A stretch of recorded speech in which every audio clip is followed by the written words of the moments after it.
नमस्कार, मैं डॉक्टर रजनीश कुमार आप सभी का एक बार फिर से हार्दिक स्वागत करता हूं।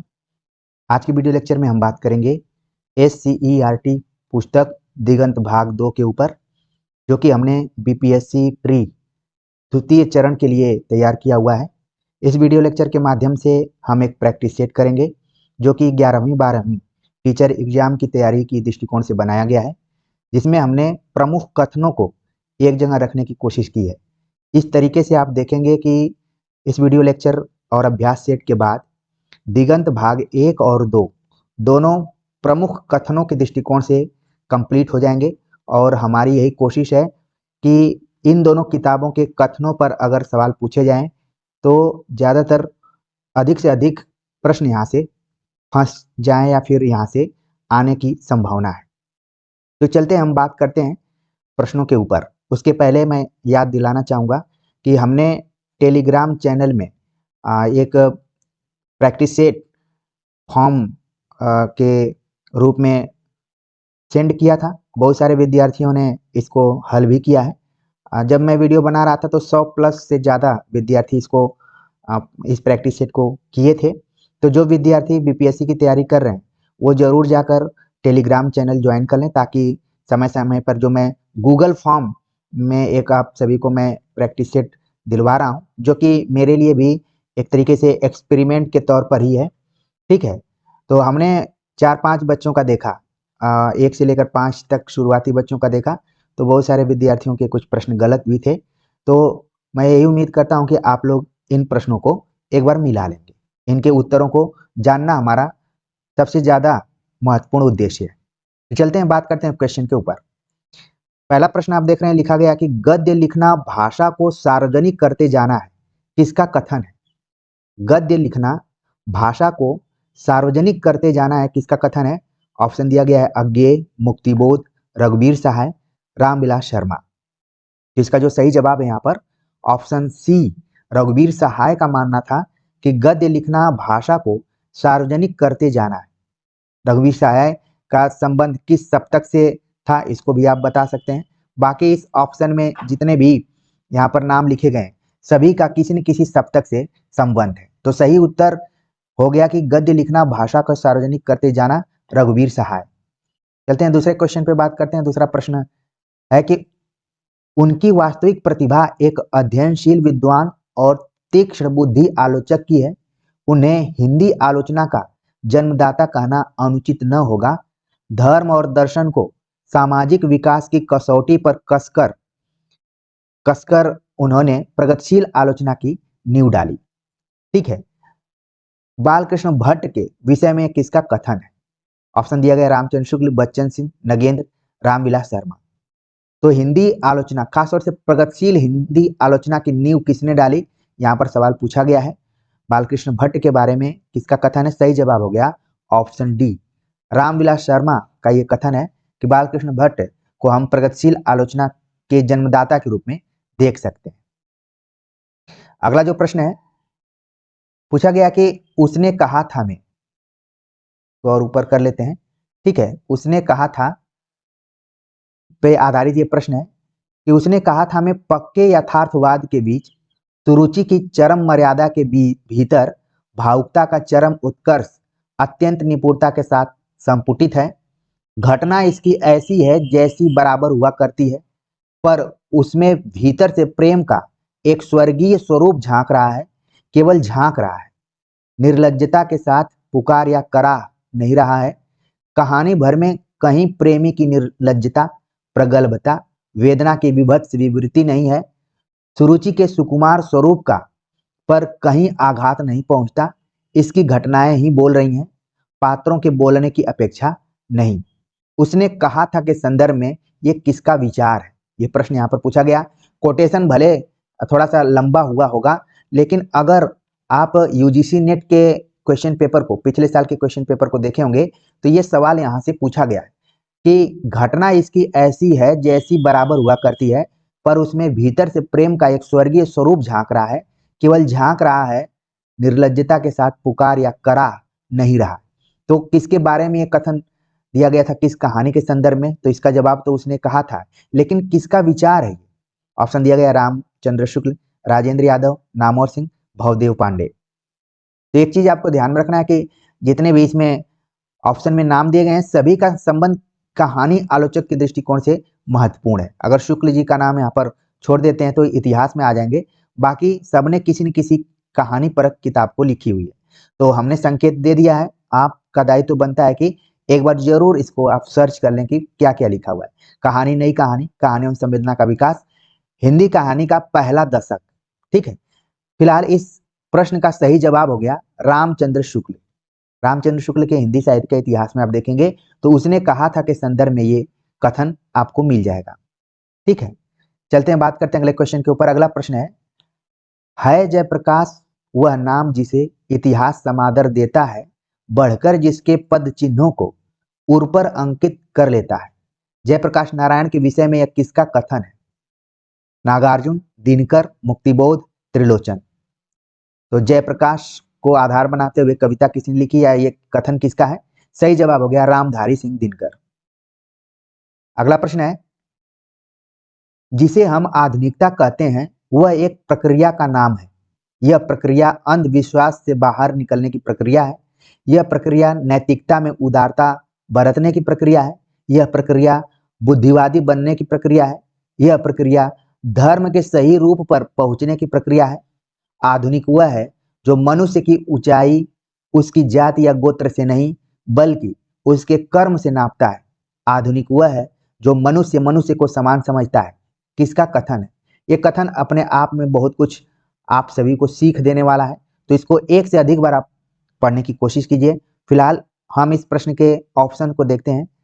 ऑप्शन दिया गया रामचंद्र शुक्ल, नामवर सिंह, दिनकर, रामविलास शर्मा। तो आधुनिकता को अलग अलग एंगल से देखने का प्रयास किसने किया? सही जवाब है रामधारी सिंह दिनकर। दिनकर का मानना है कि आधुनिकता एक प्रक्रिया है और इस प्रक्रिया में क्या है? अंधविश्वास से बाहर निकलना, नैतिकता में उदारता बरतना, बुद्धिवादी बनने की प्रक्रिया में, और यह प्रक्रिया धर्म के सही रूप पर पहुंचने की प्रक्रिया है। आधुनिक मनुष्य वह है जो मनुष्य को मनुष्य समझता है, न कि उसके जाति गोत्र से उसको देखता है, बल्कि उसके कर्म से उसका मूल्यांकन करता है। तो ये बहुत ही महत्वपूर्ण एक तरीके से कोटेशन था, और ये महत्वपूर्ण तब हो जाता है जब मान लीजिए आप किसी इंटरव्यू की तैयारी कर रहे हैं और वहां पर आपसे पूछ लिया जाए कि आधुनिकता को आप किस नजरिए से देखते हैं, तो इसको आप आधार बना सकते हैं। चलते हैं आगे बात करते हैं। अगला जो प्रश्न है रोज कहानी पर आधारित है। रोज जिसका कि दूसरा नाम गैंग्रीन भी है, आप सभी जानते हैं। रोज अज्ञे की सर्वाधिक चर्चित कहानी है क्योंकि इसमें संबंधों की वास्तविकता को एकांत वैयक्तिक अनुभूतियों से अलग ले जाकर सामाजिक संदर्भ में देखा गया है। मध्य वर्ग की पारिवारिक एक रस्ता को जितनी मार्मिकता से कहानी व्यक्त कर सकी है वह उस युग की कहानियों में विरल है। रोज के संदर्भ में यह किसका कथन है? तो रोज कहानी का मूल्यांकन करते हुए किसका यह कथन है? ऑप्शन दिया गया नामवर सिंह, बच्चन सिंह, विजय मोहन सिंह, शिव प्रसाद सिंह। तो इसका जो सही जवाब है यहाँ पर विजय मोहन सिंह नाम के आलोचक ने रोज का मूल्यांकन करते हुए ये सारी बात इन सभी बातों को उन्होंने कहा है कि पहला है संबंधों की वास्तविकता को देखना, दूसरा है कि वैयक्तिक अनुभूति के साथ इसको सामाजिक संदर्भ में देखने की कोशिश करना, मध्य वर्ग की पारिवारिक एक रस्ता को मार्मिकता से ये कहानी व्यक्त करती है, जो कि विषय वस्तु के दृष्टिकोण से बहुत कम कहानियों में मिलती है। बहुत ही जबरदस्त तरीके की कहानी है। इसके जो प्रमुख पात्र हैं मालती और इनके पुत्र का नाम है टीटी।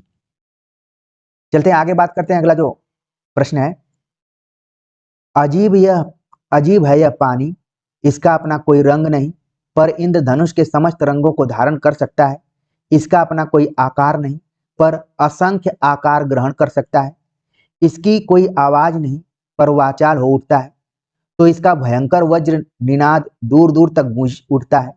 गतिहीन है पर गतिमान होने पर तीव्र वेग धारण करता है और उन्मत्त शक्ति और अपार ऊर्जा का स्रोत बन जाता है। उसके शांत रूप को देखकर हम ध्यानावस्थित हो जाते हैं, तो उग्र रूप को देखकर भयाक्रांत, जीवनदायिनी वर्षा के रूप में वरदान बनकर आता है, तो विनाशकारी बाढ़ का रूप धारण कर जल तांडव भी रचता है।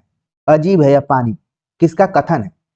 ये आप देख रहे हैं कि पानी की खास विशेषता यहाँ पर बतलाते हुए ये कथन कहा गया है। किसका है? ऑप्शन दिया गया अमृतलाल वेंगड़, अमृतलाल नागर, अज्ञेय, मुक्तिबोध। तो इसका जो सही जवाब है ऑप्शन ए, अमृतलाल वेंगर। और आपने इनकी एक रचना पढ़ी होगी कहीं न कहीं जरूर, नर्मदा का सौंदर्य वर्णन, ऐसे करके इनकी रचना है, ठीक है, नर्मदा का सौंदर्य। तो कहीं न कहीं नर्मदा जो कि मध्य प्रदेश में एक बहुत ही पवित्र नदी के तौर पर जानी जाती है। तो अमृतलाल वेंगड़ का ये कथन है, इसको आप ध्यान में रखिए। अगला प्रश्न है कि तू हवा और पानी का साथी है, उनके साथ मिलकर उनकी तरह ही जी जीवन में ख्याति या प्राप्ति तेरी उपलब्धि नहीं है, तेरी उपलब्धि तेरी खोज है, खोज और जी। सिपाही की माँ के संदर्भ में यह किसका कथन है? आपके SCERT दिगंत भाग 2 यानी 12th क्लास में सिपाही की माँ चैप्टर लगा हुआ है, वहीं से इस कथन को उठाया गया है। इसका है सही जवाब यहाँ पर देखिए, ऑप्शन पहले देख लेते हैं, मोहन राकेश, भीष्म साहनी, उदय शंकर भट्ट, इनमें से कोई नहीं। तो सही जवाब है इसका ऑप्शन ए, मोहन राकेश। अगला प्रश्न है, नामवर सिंह की समीक्षा तथा सैद्धांतिक व्याख्या में रचनात्मक साहित्य जैसा लालित्य है, लगता है कोई ललित गद्य पढ़ रहे हैं। आमतौर पर समीक्षा की भाषा शुष्क और उबाऊ होती है, पर नामवर जी की भाषा और शैली बहुत प्रभावी है, सहज ढलान है उनके लेखन में, सीढ़ियां चढ़ना या उतरना नहीं पड़ता, वे मुहावरों का अच्छा प्रयोग करते हैं, संबोधन पद्धति से तर्क को जीवंत बनाते हैं, उनकी भाषा में विलक्षण लुसिडिटी है, कटाक्ष है, व्यंग्योक्ति है, वक्रोक्ति है, व्याज स्तुति और व्याज निंदा है और विट है। नामवर सिंह के विषय में यह किसका कथन है? नामवर सिंह की आलोचना का मूल्यांकन करते हुए यह किसने बात कही? ऑप्शन दिया गया है मैनेजर पांडे, केदारनाथ सिंह, रामविलास शर्मा, हरिशंकर परसाई। तो इसका जो सही जवाब है ऑप्शन डी है, हरिशंकर परसाई ने नामवर सिंह की समीक्षा का मूल्यांकन करते हुए सारी बातें कही हैं कि ऐसे लग रहा है कि ललित गद्य पढ़ रहे हैं। उनकी भाषा अक्सर देखा जाता है कि जो आलोचना की भाषा होती है शुष्क उबाऊ होती है, लेकिन नामवर जी की शैली अलग है, प्रभावी है। और यहाँ पर बताया गया कि मुहावरों का अच्छा प्रयोग किया गया है, संबोधन को तर्क के साथ प्रस्तुत किया गया है, कटाक्ष है, व्यंग्योक्ति है, वक्रोक्ति है, सब कुछ है। तो हरिशंकर परसाई ने इनका मूल्यांकन करते हुए ये बात कही है। अगला प्रश्न है, सैकड़ों जातियों में विभक्त दलित समाज का जितना विविध आयामी है, उसकी समस्याओं के भी उतने ही रूप हैं। प्रत्येक जाति की कुछ विशिष्ट समस्याएं हैं, किंतु अभाव और उत्पीड़न सभी दलित जातियों का सामान्य और सबसे बड़ा सत्य है। हजारों साल से दलितों के अन्याय, अपमान, उत्पीड़न और अभाव के पीछे प्रमुख कारण उनका अशिक्षित होना रहा है। अशिक्षित होने के कारण दलित न तो अपने विरुद्ध रचे गए शास्त्रीय विधानों को ठीक से समझ सके और न उनका प्रतिकार कर सके, बल्कि इसके विपरीत वे इस शास्त्र सम्मत शोषण को अपनी नियति मानते रहे।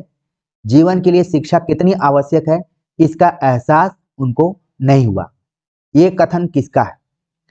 तो दलित विमर्श पर आधारित पूरा कथन है। ऑप्शन दिया गया है भीमराव अंबेडकर, ओम प्रकाश वाल्मीकि, जयप्रकाश करदम, तुलसीराम। तो पहली नजर में बहुत सारे विद्यार्थियों को लगेगा कि भीमराव अंबेडकर का होगा, फिर कुछ को लगेगा कि ओम प्रकाश वाल्मीकि का होगा, लेकिन इसका सही जवाब यहाँ पर जयप्रकाश करदम का ये कथन है। अगला प्रश्न है, डायरी लेखन मेरे लिए एक दहकता हुआ जंगल हो, एक तटस्थ घोंसला नहीं, जिसमें अपने पर घुसेड़ मैं जब चाहूं चुपके पड़ा रहूं। डायरी मेरे कर्म की साक्षी हो, मेरे संघर्ष की प्रवक्ता हो, यही मेरी सुरक्षा है। डायरी के कोरे पृष्ठों पर अंकित शब्दों में नहीं, उन पर जलती आग के बीच। किसका कथन है डायरी के संदर्भ में? ऑप्शन दिया गया मुक्तिबोध, रघुवीर सहाय, मलयज, अज्ञेय। तो इसका जो सही जवाब यहाँ पर है वो है मलयज का एक कथन है कि डायरी मेरे लिए दहकता हुआ जंगल हो, एक तटस्थ घोंसला नहीं। आगे बात करते हैं, अगला जो प्रश्न यहाँ पर दिया गया जायसी के बारे में। जायसी के माध्यम से हिंदी साहित्य ने न सिर्फ अपने युग की बल्कि युगों के भीतर कड़कती हुई मानवीय विषाद की तस्वीर देखी, जिसमें निष्कलंक आदर्श भी है और बहुत कड़वे यथार्थ भी हैं, झिलमिलाती यूटोपिया भी है और रिश्वतखोरी पर चलते हुए कारागार भी हैं, सत्य और साका भी है और छल से भरा हुआ विध्वंसकारी राजहट भी है। इस कवि की निर्मलता इसमें नहीं है कि जायसी सिर्फ चुनी हुई निष्कलंक चीजें देखते हैं, बल्कि इसमें है कि अच्छा बुरा जो कुछ भी है अपनी विविधता के साथ संपूर्ण परिदृश्य का अंग हो गया है। जायसी के संदर्भ में ये बात किसने कही है या फिर किसका कथन? ऑप्शन दिया गया रामचंद्र शुक्ल, बच्चन सिंह, विजय देवनारायण शाही, नामवर सिंह। तो यहाँ पर आप नाम देख रहे हैं चारों, तो इसका जो सही जवाब यहाँ पर विजय देवनारायण शाही ने जायसी के बारे में ये बातें कही हुई हैं और इनकी पुस्तक का नाम भी है जायसी। विजय देवनारायण शाही ने जायसी पर रामचंद्र शुक्ल के अतिरिक्त काम करने वाले आलोचकों में महत्वपूर्ण नाम इनका है। विजय देवनारायण शाही का एक और कोटेशन ज्यादातर परीक्षा में पूछा जाता है कि जायसी सूफी हैं लेकिन कुजात सूफी हैं। इस टाइप से भी सवाल कई बार कथन के तौर पर आता है, तो इतना शब्द को याद रखिए, कुजात सूफी जिक्र किसने किया है? तो शाही। जब शाही का नाम मैंने देखा तो मेरे दिमाग में एक और प्रश्न आ गया कि आप चाहें तो कमेंट्स कर सकते हैं कि किस सप्तक से जुड़े हुए, क्योंकि आपके दिमाग को रबर की तरह फैलाकर देखना है। चलते हैं आगे, बात करते हैं अगले क्वेश्चन के ऊपर। अगला प्रश्न है कि सूरदास जब अपने प्रिय विषय का वर्णन शुरू करते हैं तो मानो अलंकार शास्त्र हाथ जोड़कर उनके पीछे पीछे दौड़ा करता है। उपमाओं की बाढ़ आ जाती है, रूपकों की वर्षा होने लगती है, संगीत के प्रवाह में कवि स्वयं बह जाता है, वह अपने को भूल जाता है। काव्य में इस तन्मयता के साथ शास्त्रीय पद्धति का निर्वाह विरल है। किसका कथन है? सूरदास के काव्य शैली का चित्रण करते हुए यहाँ पर बात बताई गई कि अलंकार शास्त्र हाथ जोड़कर उनके पीछे पीछे दौड़ा करता है, जिसमें उपमाओं की बाढ़ आ जाती है, रूपकों की वर्षा होती है, संगीत के प्रवाह में कवि स्वयं बह जाता है, अपने आप को भूल जाता है। किसका कथन है? जबरदस्त तरीके का यह कथन है और पूछे जाने की पूरी संभावना है इस तरीके के कॉम्पिटेटिव एग्जाम में। ऑप्शन दिया गया रामचंद्र शुक्ल, हजारी प्रसाद द्विवेदी, मैनेजर पांडे, नामवर सिंह। तो सही जवाब हो गया ऑप्शन बी, हजारी प्रसाद द्विवेदी। अगला प्रश्न है कि तुलसी का काव्य मध्यकालीन उत्तर भारत का सबसे प्रामाणिक संदर्भ कोश है। उसमें तुलसी द्वारा देखा और समझा हुआ भारत मौजूद है। इसमें उसकी विषमताएं, अच्छाइयां, बुराइयां, सुख दुख भी हैं और उसकी आशा आकांक्षा भी मौजूद है। किसका कथन है? रामचंद्र शुक्ल, हजारी प्रसाद द्विवेदी, विश्वनाथ त्रिपाठी, रामविलास शर्मा। तो तुलसी के बारे में ये बात कही है विश्वनाथ त्रिपाठी ने। उनका कहना है कि मध्यकालीन उत्तर भारत का सबसे प्रामाणिक संदर्भ कोश है तुलसी का काव्य। तुलसीदास के काव्य से ही पता चलता है कि उन्होंने भारत को किस तरीके से देखा है और वो भारत, इसमें विषमताएं भी हैं, अच्छाइयां बुराइयां भी हैं, सुख दुख आशा आकांक्षा सब कुछ मौजूद है। तो विश्वनाथ त्रिपाठी की भी पुस्तक का नाम है लोकवादी तुलसी। वहां से इस कथन को एससीईआरटी के पुस्तक में भी उठा लिया गया तुलसीदास का जिक्र करते हुए। आगे बात करते हैं, अगला जो प्रश्न है यहाँ पर कि नाभा दास ने भक्तों के परिचय में जिस समास शैली का परिचय दिया है वह उनके गंभीर चिंतन मनन का परिणाम है। जिन भक्तों का परिचय उन्होंने लिखा है उनकी रचना शैली, काव्य कला, भक्ति पद्धति एवं अन्य विशिष्टताओं आदि को प्राय एक ही छप्पे में कूट कूट कर समाविष्ट कर दिया है। किसका कथन है नाभादास के बारे में? ऑप्शन दिया गया रामचंद्र शुक्ल, नगेंद्र, विजयेंद्र, स्नातक, माता प्रसाद गुप्त। तो इसका जो सही जवाब यहाँ पर ऑप्शन सी है, विजयेंद्र स्नातक। अगला प्रश्न है भक्तमाल मध्य युग के वैष्णव आंदोलन की रूपरेखा समझने के लिए सबसे अधिक प्रामाणिक और महत्वपूर्ण सामग्री प्रस्तुत करता है। किसका कथन है? रामचंद्र शुक्ल, हजारी प्रसाद द्विवेदी, माता प्रसाद गुप्त, नामवर सिंह। तो भक्तमाल के संदर्भ में आप देख रहे हैं कि ये दूसरा कथन यहाँ पर सही जवाब है। माता प्रसाद गुप्त ने इस बात को कहा है कि भक्तमाल मध्य युग के वैष्णव आंदोलन की रूपरेखा समझने के लिए सबसे अधिक प्रामाणिक और महत्वपूर्ण सामग्री प्रस्तुत करता है। अगला प्रश्न है कि भूषण रीतिवादी वीर काव्य परंपरा से अलग हटकर प्रभावशाली कविता रच सकते हैं। इसका कारण यह है कि वह अपने समय के लोक जीवन से कटे हुए नहीं थे। उनके सामने अनेक प्रकार के राजा और सामंत थे और इनमें वह शिवाजी की विशेषता पहचान सके थे। भूषण के संदर्भ में किसका कथन है? ये कथन आप लोगों के लिए भी इसलिए महत्वपूर्ण है क्योंकि भूषण का संबंध रीतिकाल से है और रीतिकाल पर यह आरोप लगाया जाता है कि अपने जीवन से कटा हुआ था, समय और समाज से भी कटा हुआ था। लेकिन यहाँ पर बात बताई जा रही है कि भूषण इन कवियों में अलग है, वो लोक जीवन से कटे हुए नहीं थे। ये सारी बातें किसने कही है? ऑप्शन दिया गया रामचंद्र शुक्ल, विश्वनाथ प्रसाद मिश्र, विश्वनाथ त्रिपाठी, रामविलास शर्मा। सही जवाब हो गया ऑप्शन डी, रामविलास शर्मा का ये कथन है। अगला प्रश्न है प्रसाद जी के पास ऐतिहासिक बुद्धि थी वे मानव भाग्य के संबंध में दार्शनिक दृष्टिकोण से तो चिंतन करते ही थे, समाज और जाति के भाग्य के संबंध में भी उन्हें सोचना पड़ा। मानव सभ्यता संबंधी प्रश्नों पर उनका चिंतन बराबर चलता था। उनको समाज और जाति ने अर्थात आधुनिक जीवन जगत ने जो दृष्टि प्रदान की थी वह थी राष्ट्रवादी सांस्कृतिक अभ्युत्थान से प्रेरित। उन्होंने अतीत के गौरवमय चित्र उपस्थित कर इस राष्ट्रीय सांस्कृतिक अभ्युत्थान में योग दिया। किसका कथन है? रामचंद्र शुक्ल, प्रेम शंकर, मुक्तिबोध, नंदुलारे वाजपेयी। तो इसका जो सही जवाब है ऑप्शन सी, मुक्तिबोध। और ये बात उन्होंने कही। कामायनी एक पुनर्विचार नाम की पुस्तक है मुक्तिबोध की, उसमें इस बात को उन्होंने कहा है। ठीक है। जब मैं बच्चों का देख रहा था कि कौन सही किया गया गलत किया, तो कुछ बच्चों ने प्रेम शंकर का दिया हुआ था, लेकिन सही जवाब है कामायनी एक पुनर्विचार। और इसलिए कामायनी एक पुनर्विचार महत्वपूर्ण है कि मुक्तिबोध ने 20 वर्षों तक लगातार कामायनी का अध्ययन करते रहे, तब जाकर उन्होंने इस पुस्तक को लिखा है। ये मुक्तिबोध के पत्रों में आप इस बात को देख पाएंगे। चलते हैं आगे, बात करते हैं अगले प्रश्न के ऊपर। प्रश्न है कि हम उनके असली स्वरूप को याद रखें कि वह हमारी भावना के भारत की पहली वसंत पंचमी भारतीय आंदोलन की वीर स्त्रियों में पहली सत्याग्रही और हिंदी भारती की पहली कोकिला थी, जिनकी स्वर लहरियां चकबस्त और इकबाल के राष्ट्रीय तरानों के साथ हमेशा हमेशा के लिए जन गण मन में घुल मिल गईं। सुभद्रा कुमारी चौहान के संदर्भ में किसका कथन है? ऑप्शन दिया गया महादेवी वर्मा, अज्ञे, मुक्तिबोध, शमशेर बहादुर सिंह।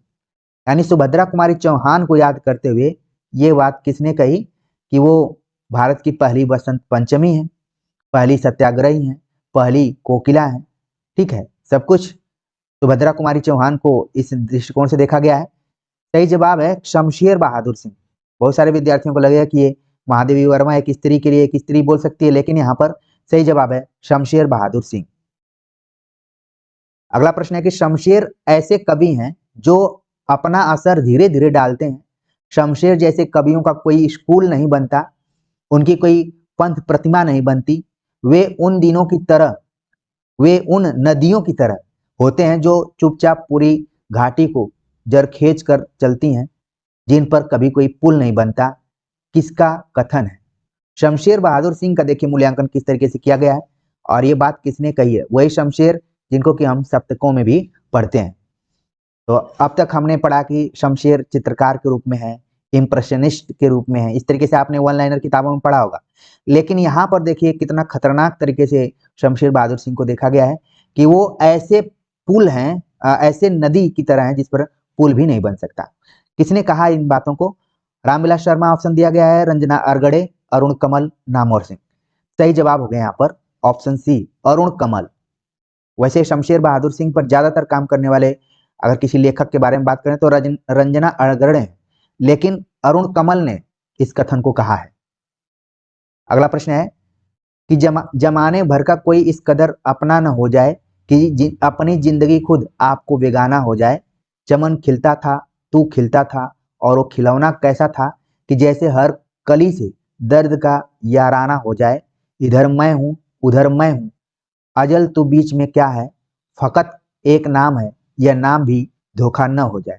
मुक्तिबोध के लिए यह कथन किसका है? यानी मुक्तिबोध को याद करते हुए सारी बातें किसने कही? ऑप्शन दिया गया है रघुवीर सहाय, शमशेर बहादुर सिंह, अज्ञे, केदारनाथ सिंह। तो इसका जो सही जवाब है यहाँ पर ऑप्शन बी, शमशेर बहादुर सिंह। शमशेर बहादुर सिंह की एक किताब आपने पढ़ी होगी, दो आब, जो हिंदी उर्दू दोनों में है। ठीक है, और शमशेर बहादुर सिंह जितना हिंदी के जानकार थे उतना ही उर्दू के भी जानकार थे, इसलिए इन पंक्तियों को आप देखेंगे तो खुद आपको पता चल जाएगा। तो सही जवाब हो गया ऑप्शन बी।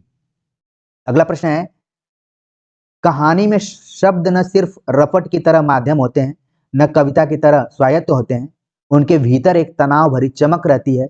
एक कहानी बाहर की दुनिया की रपट को अपने सत्य की भाषा में परिणत करती है।